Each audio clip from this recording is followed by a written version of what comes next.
నారాయణం నమస్కృత్య నరం చైవ నరోత్తమం దేవీం సరస్వతీం వ్యాసం తతో జయముదీరయేత్. పరమాత్మ అనుగ్రహంతో శ్రీ మహావిష్ణువు యొక్క దివ్య వైభవం అంతా వర్ణింపబడినటువంటి, ధర్మానకే విజయమని స్వామి తెలియజేసినటువంటి శ్రీమన్మహాభారతంలోని ఆది పర్వాన్ని మనం చక్కగా శ్రవణం చేస్తూ ఉన్నాం ఆనందంగా.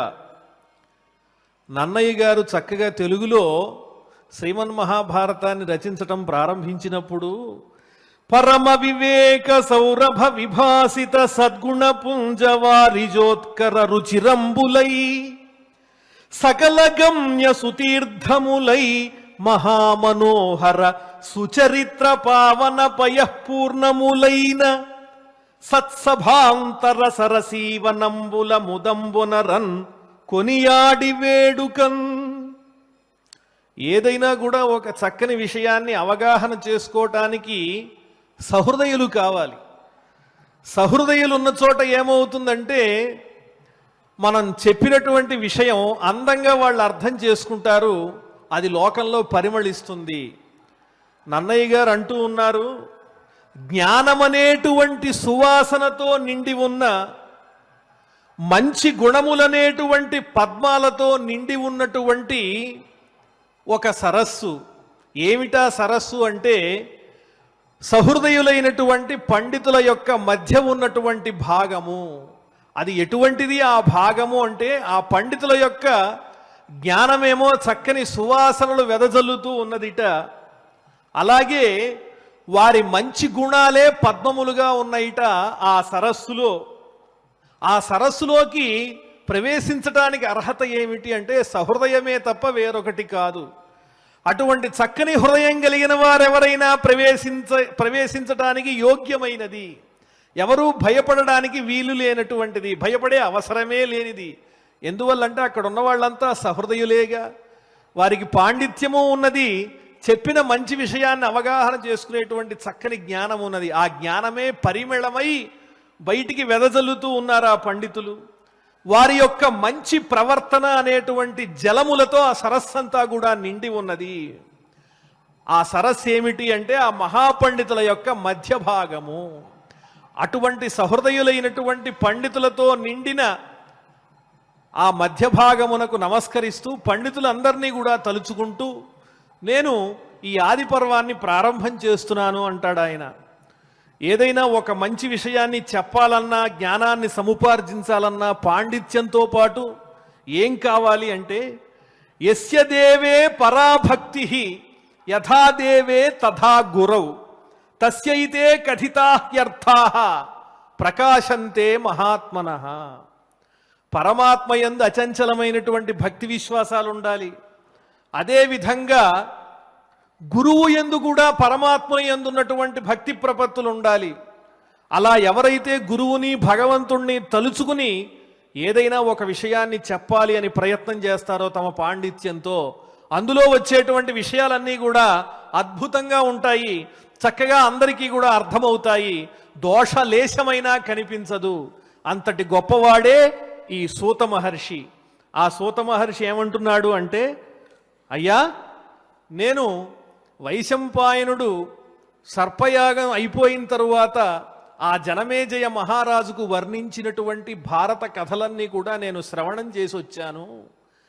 అలాగే సమంత పంచకం అనేటువంటి పవిత్రమైన ప్రదేశాన్ని కూడా నేను దర్శించాను. కౌరవులు పాండవులు యుద్ధం చేసినటువంటి చోటు. అక్కడి నుంచి దిదృక్షురాగతస్తస్మాత్ ఈనాడు మనం చెప్పుకోబోయేటువంటి శ్లోకాలు ప్రారంభమవుతూ ఉన్నాయి. దిదృక్షురాగతస్తస్మాత్ సమీపం భవతామిహ ఆయుష్మంతః సర్వ ఏవ బ్రహ్మభూతా హిమే మతాః. ఆ పుణ్యక్షేత్రాలన్నీ కూడా నేను దర్శించిన తర్వాత నా మనసులో ఒక కోరిక కలిగింది. ఏమిటా కోరిక అంటే మహాత్ములైనటువంటి మిమ్మల్ని అందరినీ దర్శించాలని నా మనసులో కోరిక కలిగింది. ఎందువల్లంటే సత్సాంగత్యంలో ఉన్నటువంటి గొప్పతనమే అది. మనలో ఏదైనా లోపాలుంటే సత్పురుషులతో సాంగత్యం చేస్తే, భాగవతోత్తములతో స్నేహం చేస్తే ఆ పాపాలన్నీ కూడా పోతాయి. మంచి మార్గం వైపు మనస్సు పరిగెడుతూ ఉంటుంది. దుష్టులతో సహవాసం చేసినట్లయితే మనకున్నటువంటి మనశ్శాంతి కూడా భగ్నం అయిపోతూ ఉంటుంది.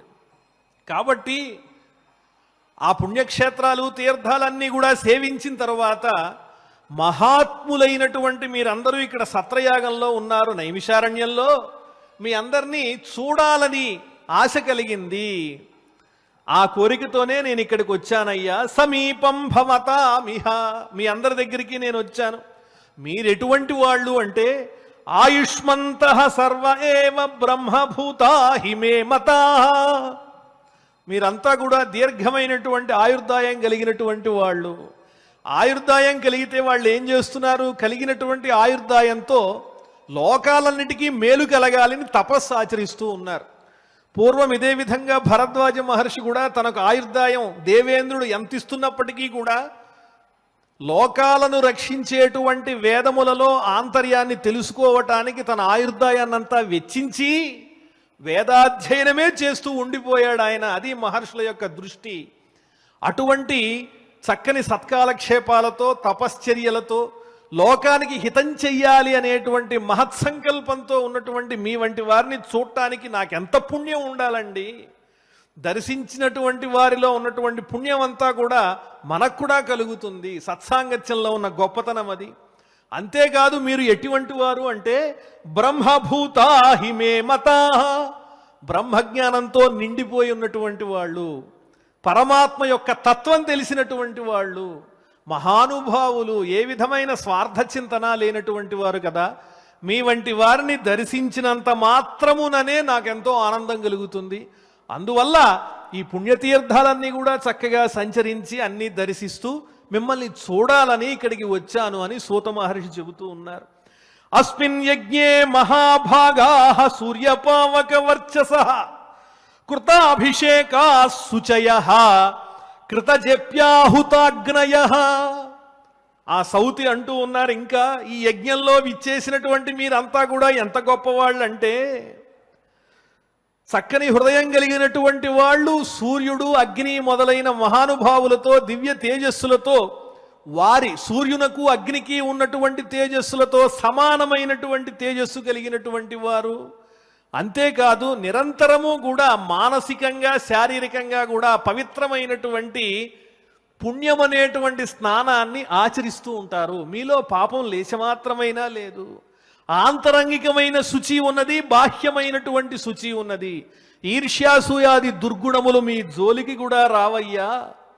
ఎల్లప్పుడూ కూడా జపములను ఆచరిస్తూ నిత్యాగ్నిహోత్రములతో అగ్నిదేవుణ్ణి తృప్తిపరుస్తూ దేవతలందరికీ కూడా ఆనందాన్ని కలిగిస్తూ, దేవతలకి ఆనందాన్ని కలిగించడం ద్వారా సమస్తమైన లోకాలకు కూడా క్షేమాన్ని కలిగించేటువంటి గొప్ప దివ్యమైనటువంటి మహానుభావులు మీరు.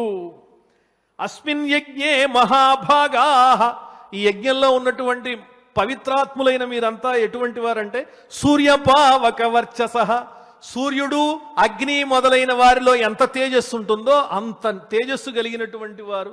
కృతాభిషేకాః శుచయః, స్నానాదులన్నీ కూడా ఆచరిస్తూ ఉంటారు.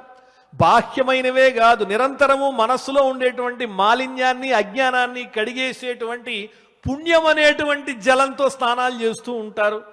కృతజప్యాహుతాగ్నయః, నిరంతరము జపతపాలు చేస్తూ లోక కళ్యాణం కోసం అగ్నిని స్తోత్రం చేస్తూ దేవతలందరి యొక్క అనుగ్రహాన్ని మా అందరికీ పంచేవాళ్ళయ్యా మీరు. మీ వంటి వారి దర్శనం నాకు కావాలంటే నేను ఎంత అదృష్టం చేసుకోవాలి అంటున్నాడు ఇక్కడ సూత మహర్షి. భవంత ఆసనే స్వస్థాః బ్రవీమి కిమహం ద్విజాః పురాణ సంహితాః పుణ్యాః కథాః ధర్మార్థ సంశ్రితాః. ఎంతో ఆనందంగా మీ రూపానికి తగినట్లుగా, మీ తేజస్సుకి తగినట్లుగా, మీ తపస్సుకి తగినట్లుగా ఉన్నతమైనటువంటి ఉచితమైనటువంటి చక్కని ఆసనాల మీద ఆసీనులై ఉన్నటువంటి మిమ్మల్ని చూస్తూ ఉంటే నాకు కడుపు నిండిపోతోంది. మీ వంటి వారు నన్ను ప్రశ్నించారు ఏదైనా మంచి కథలు చెప్పమని. ఏ విధమైనటువంటి కథలు చెప్పాలి? కిమహం బ్రవీమి ద్విజాః, ఓ బ్రాహ్మణోత్తములారా, ఓ తపస్వి జనులారా, మీకు నన్ను ఎటువంటి కథలు చెప్పమంటారో చెప్పండి. పురాణ సంహితాః పుణ్యాః కథాః ధర్మార్థ సంశ్రితాః. ప్రాచీనమైనటువంటి పురాణాలు ఉన్నాయి, వ్యాస మహర్షి రచించినటువంటి అష్టాదశ పురాణాలు. అవి చెప్పమంటారా? అద్భుతమైనటువంటి భగవంతుని యొక్క దివ్య గుణాన్ని వర్ణించేటువంటి అమృతతుల్యములైనటువంటి కథలున్నాయి, అవి వినిపించమంటారా? మీకు ధర్మార్థములను తెలియజేసేటువంటి ఇంకా ఏ రకమైన చరిత్రలను వినిపించమంటారు? చతుర్విధ పురుషార్థములను అందించేటువంటి మహత్తరమైనటువంటి వృత్తాంతములు, ఇతిహాసములు అన్నీ ఉన్నాయి. అందులో మీకు ఏది కావాలి? కోరుకోండి, మీరు ఏది అడిగితే అది చెప్పడానికి నేను సవినయంగా సంసిద్ధంగా ఉన్నాను అంటున్నాడు సూత మహర్షి.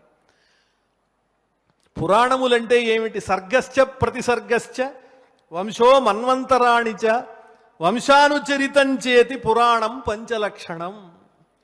సృష్టికి సంబంధించినటువంటి విశేషాలు, సృష్టి ఎలా నడుస్తూ ఉన్నది, ఋషుల యొక్క చరిత్రలు, వంశాలు, మన్వంతరాలు మొదలైన విషయాలన్నీ కూడా వర్ణింపబడి ఉన్నటువంటి చక్కని చరిత్రలు చెప్పమంటారా? ఏం కావాలో మీ ఆజ్ఞ కోసం నేను ఎదురు చూస్తూ ఉన్నానన్నాడు. ఇతివృత్తం నరేంద్రాణం ఋషీణాంచ మహాత్మనాం. లేకపోతే మహానుభావులైనటువంటి ఋషితుల్యులైనటువంటి రాజుల యొక్క చరిత్రలు చెప్పమంటారా? లేకపోతే మహర్షుల యొక్క చరిత్రలు చెప్పమంటారా? మీలాగా గతంలో తపస్సు చేసినటువంటి వాళ్ళు, లోక కళ్యాణం కోసం ఎంతోమంది మహర్షులు ఉన్నారు, వాళ్ళ చరిత్రలు చెప్పమంటారా? మీకు ఏం కావాలో చెప్పండి అంటే అప్పుడు ఋషులు ఈ విధంగా చెబుతూ ఉన్నారు. ఋషయః ఊచుః ద్వైపాయనేన యత్ప్రోక్తం పురాణం పరమర్షిణా.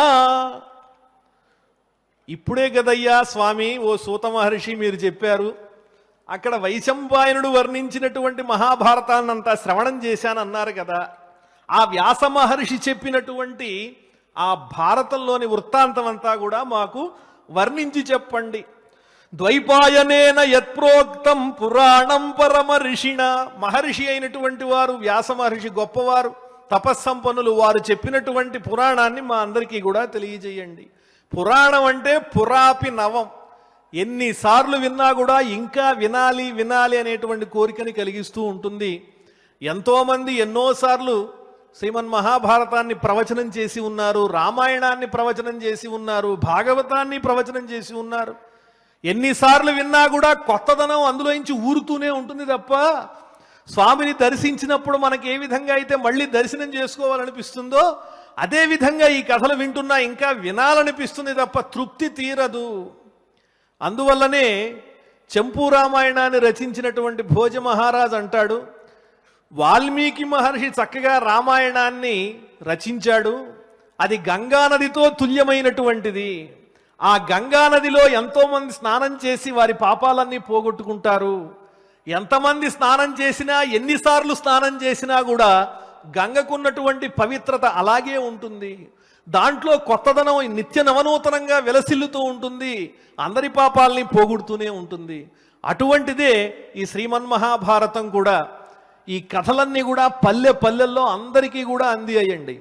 ప్రతి చోట కూడా ఈ మహాభారతంలో, రామాయణంలో, భాగవతంలో ఉన్నటువంటి వృత్తాంతాలు మహాపాండిత్యం లేనటువంటి సామాన్యులు కూడా తమకు అలవాటు చేసుకుని తమ జీవితంలో ఆనందాన్ని అనుభవిస్తూ ఉన్నారు.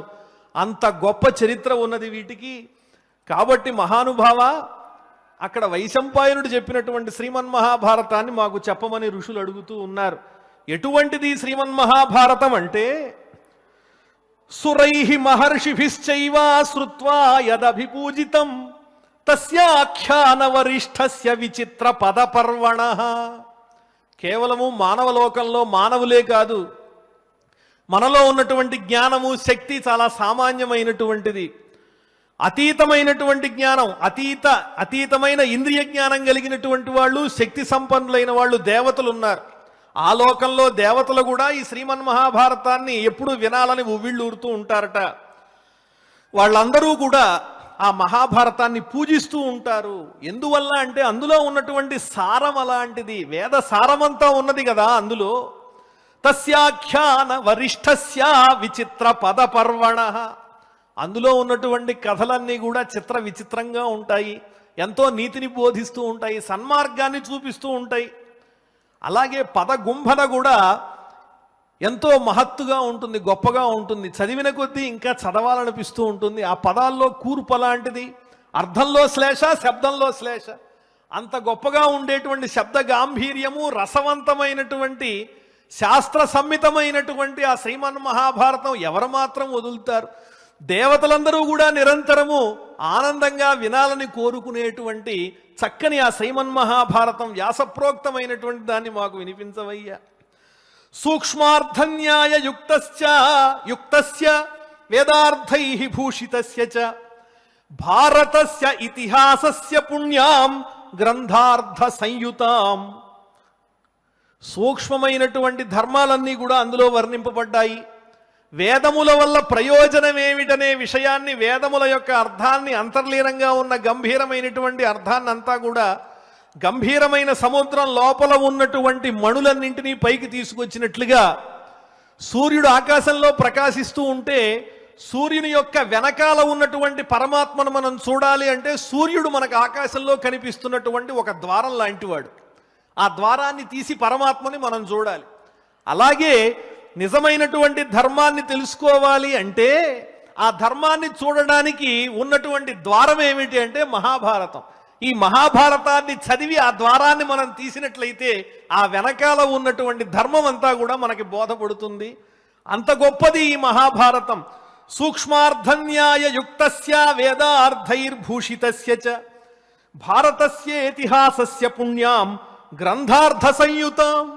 సమస్తమైన అర్థములతో, విచిత్రమైన పదములతో, ధర్మ సూక్ష్మములతో, వేదార్థములతో గంభీరంగా ఉన్నటువంటి భారతం అనేటువంటి ఇతిహాసాన్ని మా అందరికీ కూడా వినిపించవలసింది అని చెప్పి ఆ మహర్షులంతా కూడా కోరుతూ ఉన్నారు. ఇంకా ఎటువంటిది ఆ మహాభారతం? సంస్కారోపగతాం బ్రాహ్మీం శాస్త్రోపబృంహితాం జనమేజయస్య యాం రాజ్ఞః వైశంపాయన ఉక్తవాన్. సంస్కారవంతమైన భాషతో కూడినటువంటిది, సమస్త శాస్త్రములను కూడా బయటికి తీసి చూపించేటువంటిది. ఆ జనమేజయ మహారాజునకు వైశంపాయనుడు తెలియజేసినటువంటి శ్రీమన్ మహాభారతాన్ని మాకు తెలియజేయవలసింది అని ఈ శ్లోకం ద్వారా కోరుతూ ఉన్నారండి మహర్షులు. సంస్కారోపగతాం బ్రాహ్మీం. భాష అనేటువంటిది ఎలా ఉండాలి? బ్రాహ్మీతు భారతీ భాష గీర్వాగ్వాణి సరస్వతి అని వర్ణించినట్లుగా భాష అనేది ఉత్తమంగా ఉన్నట్లయితే వినేవాళ్ళకి ఆనందంగా ఉంటుంది, అర్థమవుతుంది. సంస్కారం అంతా మన భాషలోనే తెలుస్తుందండి. ఆ భాషని బట్టే ఎదుటి వాళ్ళ యొక్క వ్యక్తిత్వాన్ని మనం అంచనా వేయచ్చు. కాబట్టి అందులో ఉన్న ప్రతి శ్లోకంలోనూ, ప్రతి పదంలోనూ కూడా సంస్కారం తొణికిసలాడుతూ ఉంటుంది, మనకి నేర్పుతూ ఉంటుంది. అంత శుద్ధమైన, స్వచ్ఛమైనటువంటి భావాన్ని ఆవిష్కరించేటువంటి ఆ చక్కని శ్రీమన్ మహాభారతాన్ని, శాస్త్రములలో ఉన్నటువంటి గంభీరమైన అర్థాలన్నింటినీ కూడా పైకి తీసి అందించేటువంటి ఆ శ్రీమన్ మహాభారతాన్ని జనమేజయునకు వైశంపాయనుడు వర్ణించి చెప్పాడని చెప్పారు. చూశారా సూత మహర్షి? ఆ చక్కని శ్రీమన్ మహాభారతాన్ని మాకు తెలియజేయవలసింది అని చెప్పి ఋషులందరూ కూడా కోరుతూ ఉన్నారు. యథావత్స ఋషిస్తుష్ట్యా సత్రే ద్వైపాయనాజ్ఞయ వేదైశ్చతుర్భిః సంయుక్తాం వ్యాసస్యాద్భుత కర్మణః. ఎంతో ఆనందంగా ఉన్నది ఉన్నట్లుగా సత్రయాగంలో ఏ విధంగా వేదవ్యాస మహర్షి యొక్క ఆజ్ఞతో చతుర్వేద సారంగా ఉన్నటువంటి ఆ శ్రీమన్ మహాభారతాన్ని వైశంపాయనుడు వర్ణించి చెప్పాడో, అద్భుతమైనటువంటి చక్కని క్రియాకలాపములతో లోకానికి హితాన్ని చేకూర్చినటువంటి అష్టాదశ పురాణకర్త అయినటువంటి మహాభారత గ్రంథాన్ని విరచించినటువంటి అద్భుతమైన ప్రతిభాశాలైనటువంటి వ్యాసప్రోక్తమైన ఆ శ్రీమన్ మహాభారతాన్ని, వేదతుల్యమైన ఆ శ్రీమన్ మహాభారతాన్ని మా అందరికీ అందించమని కోరుతూ ఉన్నారు. యథావత్ స ఋషిస్తుష్ట్యా సత్రే ద్వైపాయనాజ్ఞయ వేదైశ్చతుర్భిః సంయుక్తాం వ్యాసస్య అద్భుత కర్మణః. వ్యాసుడు ఎటువంటి వాడు అంటే మనకు అందనటువంటి అద్భుతమైన లోక కళ్యాణకరములైనటువంటి కార్యములన్నీ కూడా ఆచరించేటువంటి వాడు. అటువంటి మహర్షి చెప్పినటువంటి ఆ శ్రీమన్ మహాభారతాన్ని మాకు చెప్పండి. సంహితాం శ్రోతుమిచ్ఛామః పుణ్యాం పాప భయాపహాం. భయాలన్నీ పోగొట్టేది. ఈ వాక్యం చాలా ముఖ్యమైందండి. సంహిత అంటున్నారు, వేదాన్ని కూడా సంహిత అనే పిలుస్తారు. అంటే వేదతుల్యమైనది, పరమ పవిత్రమైనటువంటిది. దాన్ని శ్రోతుమిచ్చామహ, మేమందరం వినాలనుకుంటున్నాం. పాప భయాపహాం, పాపాన్ని భయాన్ని కూడా పోగొట్టేది. మనం చేసినటువంటి తెలిసి తెలియక చేసిన పాపాలు పోగొడుతుంది. అలాగే ఆధివ్యాధి రూపమైనటువంటి సామాజికమైన దుష్టమైనటువంటి రోగాలు ఏమున్నాయో వాటిని ఎదుర్కొనేటువంటి ధైర్యాన్ని కూడా మనకు అందిస్తుంది. అదే చెబుతూ ఉన్నారు, పుణ్యాం పాప భయాపహాం, పాపాన్ని భయాన్ని కూడా పోగొట్టేటువంటి ఆ చక్కని శ్రీమన్మహాభారతాన్ని వినిపించండి అని అనేటప్పటికీ అప్పుడు ఆ సూత మహర్షి చక్కగా వర్ణించడం ప్రారంభించారు.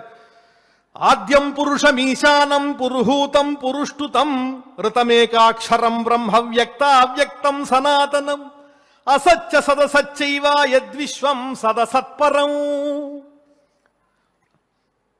ఈశానః, ఆ పరమాత్మునికి పేరు సమస్తమైనటువంటి జగత్తుని కూడా పరిపాలించేటువంటి వాడు. ఆద్యం పురుషమీశానం, మొట్టమొదటివాడు, అంతకుముందు ఇంకెవరూ లేరు, ఆయనే మొదటివాడు, ఆద్యంత రహితుడు, ఈ విశ్వాన్నంతా కూడా నడిపించేటువంటి వాడు, పురాణ పురుషోత్తముడు.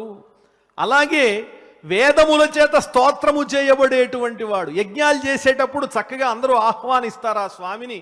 యజ్ఞో వై విష్ణు అని వర్ణించినట్లుగా, ఓ స్వామి రావయ్యా, మేమిచ్చేటువంటి ఈ హవిర్భాగాలు స్వీకరించమని పిలుస్తూ ఉంటారు. అంత గొప్పవాడు, నిజమైనటువంటి స్వరూపం కలిగినటువంటి వాడు, శాశ్వతమైనటువంటి వాడు, ఓంకార స్వరూపుడు, పరమాత్మ స్వరూపుడు. అలాగే సగుణ నిర్గుణమైనటువంటి రూపములు కలిగినటువంటి వాడు. అర్చావతారములతో మన ఆనందింపజేస్తున్నాడు, అవతారాలు ధరించి విభవావతారములతో అనుగ్రహిస్తూ ఉన్నాడు. అదేవిధంగా ఈ కలియుగంలో ప్రధానంగా అర్చావతారమూర్తిగా కూడా దర్శనమిస్తూ మనందరినీ అనుగ్రహిస్తూ ఉన్నాడు. ఈ చరాచరమైనటువంటి సృష్టినంతా కూడా నడిపించేటువంటి వాడు. సర్వావస్థ స్వపర సమస్త వస్తు వ్యవస్థాపన స్వభావ. ఈ లోకంలో ఉండేటువంటి జడములు చరములు అయిన సమస్తమైన ప్రాణులన్నింటినీ కూడా నడిపించేటువంటి, ఈ వ్యవస్థను నడిపించేటువంటి స్వభావం కలిగినటువంటి వాడు. ఆ స్వభావం ఆయనకి ఎలా వచ్చింది అంటే, స్వాభావికి జ్ఞాన బలక్రియాచ. ఒక స్ఫటికం తీసుకున్నాం అనుకోండి, అది ఎప్పుడూ తెల్లగానే ఉంటుంది. దానికి మనం నల్లనైనటువంటి ఒక వస్త్రాన్ని పెట్టామనుకోండి, అది నల్లగా కనిపిస్తుంది. ఎర్రనైనటువంటి వస్త్రాన్ని పెడితే ఎర్రగా కనిపిస్తుంది. అది ఎర్రగా ఉంది, నల్లగా ఉందని మనం అనుకుంటాం, కానీ దానిలో ఉన్నటువంటి నిజమైనటువంటి స్వచ్ఛత ఏమిటి అంటే, స్ఫటిక ఎప్పుడూ స్వచ్ఛంగా తెల్లగానే ఉంటుంది. అలాగే ఈ లోకాన్ని చూచి మనం అంతా కూడా భ్రమని పొందుతూ ఉంటాం. ఇన్ని రూపాల్లో కనిపిస్తున్నటువంటి పరమాత్ముడు మాత్రం ఒక్కడే అయి ఉన్నాడు. అది ఈశానః. నతస్య కశ్చిత్ పతిరస్తి లోకే నచేషిత నచాస్య కశ్చిత్ జనిత నచాధిపః. ఆ పరమాత్మ పైన నడిపించేటువంటి ఇంకొక మహాత్ముడు ఇంకెవరూ లేరు, శ్రీమన్నారాయణుడే. అంతకన్నా గొప్ప రాజెవరూ లేరు. ఈ లోకాన్నంతా కూడా నడిపించేటువంటి వాడు ఆ పరమాత్ముడే. బృహదారణ్యకోపనిషత్తులో సవా అయమాత్మా సర్వేషాం భూతానాం అధిపతి సర్వేషాం భూతానాం రాజ. సమస్తమైన ప్రాణుల్ని నడిపించేటువంటి వాడు, వాటికి అధిపతి అయినటువంటి వాడు ఆ పరమాత్ముడే. భగవద్గీతలో కూడా ఈశ్వర సర్వభూతానాం హృద్దేశే అర్జున తిష్టతి. అందరికీ అధిపతి అయినటువంటి ఆ పరమాత్మ మన హృదయంలో ఎల్లప్పుడూ నిలిచి ఉన్నాడు. విష్ణు పురాణంలో చెబుతున్నారు, పరమాత్మాజ సర్వేషాం ఆధారః పరమేశ్వరః. అందరికీ కూడా అధిపతి అయినటువంటి ఆ పరమేశ్వర స్వరూపుడైనటువంటి పరమాత్మయే అందరికీ ఆధారమై నిలిచి ఉన్నాడు. అలాగే పురుష్టుతం అనేటువంటి పదాన్ని వాడారండి. అంటే వేదములచే స్తోత్రం చేయబడేటువంటి వాడు. పురుహూతం, అనేక మంది వేద పండితుల చేత నిరంతరము కూడా యజ్ఞమునకు ఆహ్వానింపబడేటువంటి వాడు. ఋతం, నిజమైనటువంటి వాడు. ఏకాక్షరం, ఓంకార స్వరూపుడైనటువంటి వాడు. బ్రహ్మ, పరబ్రహ్మ స్వరూపుడైనటువంటి వాడు. వ్యక్తావ్యక్తం, సగుణ నిర్గుణ స్వరూపుడైనటువంటి వాడు. మార్కండేయ మహర్షి చిరంజీవి కదండి. ఆయన ఒకసారి ప్రళయం వచ్చిన తరువాత ఆ పరమాత్మ ఎలా ఉన్నాడో చూచాట. ఎవరి బాలుడని చూచాట. వటపత్రం మీద ఒక శిశువు చక్కగా యోగ నిద్రాముద్రితుడై ఉన్నట్ట. అతసీ పుష్ప సంకాశ శ్రీవత్సకృత లక్షణ సాక్షాల్లక్ష్మ్యా ఇవ ఆవాస సతదా ప్రతిభాతిమే. ఇది భారతంలో అరణ్యపర్వంలో చెప్పబడినటువంటి విషయం. మార్కండేయుడు ఆ ప్రళయకాలంలో ఆ శిశువు రూపంలో ఉన్నటువంటి ఆ పరమాత్మను శ్రీ మహావిష్ణువుని దర్శించాటండి. సనాతనం, సర్వకాల సర్వావస్థల యందు కూడా ఉండేటువంటి వాడు, సర్వత్ర సర్వకాలేషు విద్యమాన సనాతని అని బ్రహ్మవైవర్త పురాణంలో చెప్పబడి ఉన్నది. సర్వకాల సర్వావస్థల యందు ఏ విధమైనటువంటి లోపము నాశము లేకుండా నిత్యము నిరంతరము నిలిచి ఉండేటువంటి వాడే సనాతనుడు. అసత్య సదసచ్చైవ యద్విశ్వం సదసత్పరం. సత్ అసత్తు అనేటువంటి రూపములతో ప్రకాశించేటువంటి వాడు. సత్ అంటే ఏమిటి అంటే నిజమైనటువంటిది పరమాత్మ. అసత్ అంటే ఏమిటి? మనకి ఈ లోకంలో కనిపించేటువంటి అనేక రూపాలు, మనం పొందేటువంటి భ్రాంతి.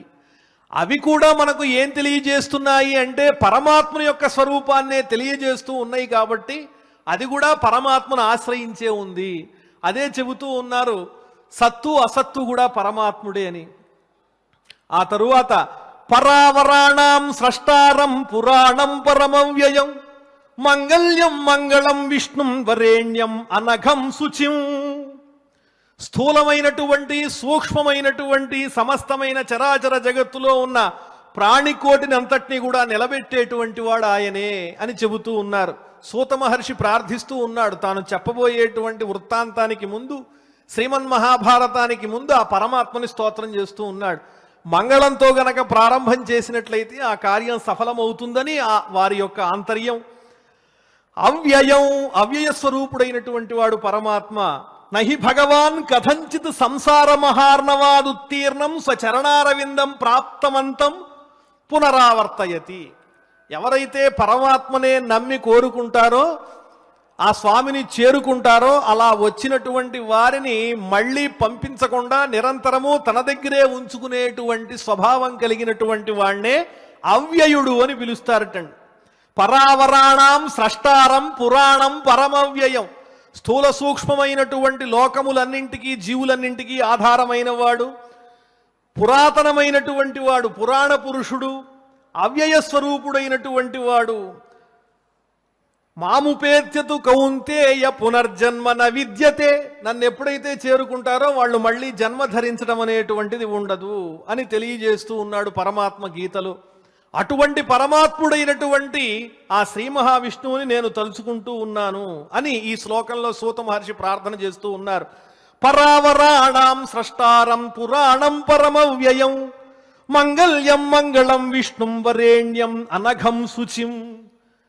స్వచ్ఛమైనటువంటి శుద్ధమైనటువంటి వాడు, పాపరహితుడు, మంగళములకే మంగళమైనటువంటి వాడు, మనందరికీ సమస్త మంగళములను ఇచ్చేటువంటి ఆ పరమాత్మకు నమస్కృత్య హృషీకేశం చరాచర గురుం హరిం మహర్షే పూజితస్యేహ సర్వలోకైర్మహాత్మనః. హృషీకేశుణ్ణి నమస్కారం చేసి, ఎటువంటి వాడు హృషీకేశుడు అంటే చరాచర జగత్తుకి గురువైనటువంటి వాడు, ఈ లోకాలన్నీ నడిపించేటువంటి వాడు. హృషీకములంటే ఇంద్రియములంటండి. ఆ ఇంద్రియములన్నింటినీ కూడా నియంత్రించేవాడు కాబట్టి ఆయనకి హృషీకేశుడు అనేటువంటి పేరు వచ్చింది. హృషీకాణి అంటే ఇంద్రియాలు. హృషీకాణి ఇంద్రియాణ్యాహు తేషామీశో యతో భవాన్ హృషీకేశస్తతో విష్ణు ఖ్యాతో వేదేషు కేశవ. ఆ రకంగా వర్ణింపబడినటువంటి వాడు, ఇంద్రియములను నియంత్రించేటువంటి వాడు, వాటికి అధిపతి అయినటువంటి వాడు పరమాత్మ. ఆయన ఎలా చెప్తే అలా ఇంద్రియాలన్నీ నడుస్తూ ఉంటాయిట. చరాచర గురువు హృషీకేశుడు అయినటువంటి ఆ పరమాత్మను తలుచుకుని మహర్షే పూజితస్యేహ సర్వలోకైర్మహాత్మనః ప్రవక్ష్యామి మతం పుణ్యం వ్యాసస్యాద్భుత కర్మణః. అద్భుతమైనటువంటి కర్మను ఆచరించినటువంటి ఆ వేదవ్యాస మహర్షి యొక్క దివ్యమైన ఆయనచే రచింపబడినటువంటి శ్రీమన్ మహాభారతాన్ని నేను చక్కగా చెబుతాను అని ఒక్కసారి ఆ వ్యాస మహర్షిని తలుచుకుంటూ ఉన్నాడు. ఓం నమో భగవతే తస్మై వ్యాసాయ అమిత తేజసే. సాక్షాత్తు విష్ణు స్వరూపుడు, గొప్ప తేజస్సు కలిగినటువంటి వ్యాస మహర్షికి నమస్కారము అని చెప్పి ఆ వ్యాస మహర్షిని తలుచుకుని యస్య ప్రసాదాద్ వక్ష్యామి నారాయణ కథామిమాం సర్వాశ్రమాభిగమనం సర్వతీర్థావగాహనం న తథా ఫలదం లోకే నారాయణ కథా యథా నాస్తి నారాయణ సమో నభూతో న భవిష్యతి. ఏ పరమాత్మను గనక మనం స్మరించినట్లయితే సమస్తమైన తీర్థములు ఆశ్రమములు సంచరించినటువంటి ఫలితం లభిస్తుందో అటువంటి పరమాత్మకు నేను నమస్కారం చేస్తూ ఉన్నాను. ఆ స్వామి అనుగ్రహాన్ని అనుసరించి నేను ఈనాడు ఈ కథను చెప్పడం ప్రారంభిస్తూ ఉన్నాను. ఆ స్వామిని సేవించినట్లయితే మనకు దొరకనటువంటి ప్రయోజనం ఏమీ ఉండదు. న తథా ఫలదం లోకే నారాయణ కథాయథ. శ్రీమన్నారాయణుని కథను గనక మనం ఒక్కసారి స్మరించినట్లయితే మనకి ఈ లోకంలో దొరకనటువంటి ఫలం ఏమీ లేదు. దొరకని ఫలం అంటూ ఉండదు. నాస్తి నారాయణ సమో నభూతో న భవిష్యతి. నారాయణతో సమానమైనటువంటి పరమోత్కృష్టమైన దైవస్వరూపం వేరొకటి లేదు. అన్నింటినీ నడిపించేటువంటి వాడు శ్రీమన్నారాయణుడే అని చక్కగా తెలియజేస్తూ న తథా ఫలదం లోకే నారాయణ కథాయథ నాస్తి నారాయణ సమో నభూతో న భవిష్యతి.